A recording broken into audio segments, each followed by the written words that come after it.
Men's 1500. Jakob Ingebrigtsen gets the win.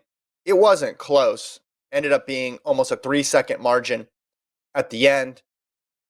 They were touting this as world record for him.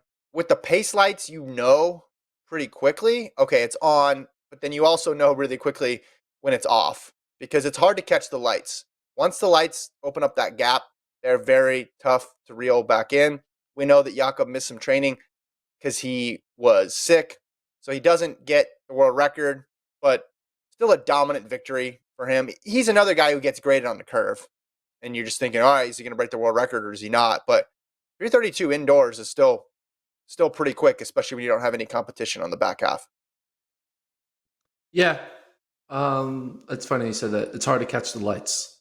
It sounds like a line from like the Weekend lyrics. Blinded by anyway. Thank you. Appreciate that. Yeah, his whole like being sick kind of put a little dull in his potential.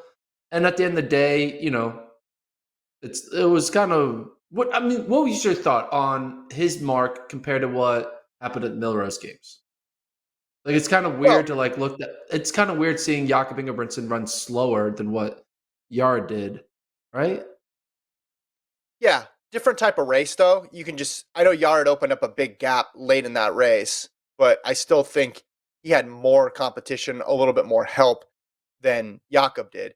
If these guys were running right now against each other, one-on-one, fresh in 5 days, you might take Nuguse, right? Because the 332 is not as good as the 347. But in the summer, in a couple months, you're still going with Ingebrigtsen. You're still going with Ingebrigtsen because he still dominated this race, and he's the 5,000 meter champion. He's silver medalist in the 1500. He still has the world record in the 1500. But maybe for this small, tiny snapshot in time right now, Nuguse is better. But this was not a bad result for Ingebrigtsen by any stretch of the imagination, right? Winning by that much, still running that fast, he's fine. There is no need to panic about Jakob Ingebrigtsen. You just said you might take Nuguse right now. Who is you in this situation? Is it you? Is it me? Is it you as in the people listening? Who is the you who is taking Nuguse over Jakob right now? Yeah, I would. You would? Well, I'm saying the Millrose run was better than the Lievin run, right? Put them on the same track together. Maybe you would give a Nuguse a slight edge for this week. But in a month, in 2 months, in 6 months when the World Championships are, Ingebrigtsen is still the favorite. We're not looking at a guy who ran 342. He ran 332. He won by 3 seconds. He's fine. Nuguse was great.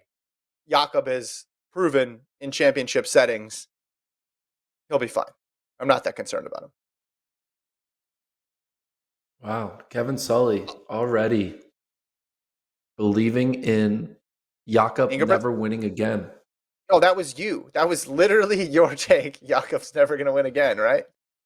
No, that was your take. Oh, no, your take was never going to lose. Never going to lose. Never going to lose. Well, that lasted a summer. Because were you at the World Championships? He lost. No, I think he's going to be fine. He's still the favorite. He's still the favorite. I believe that he missed time because of training due to sickness.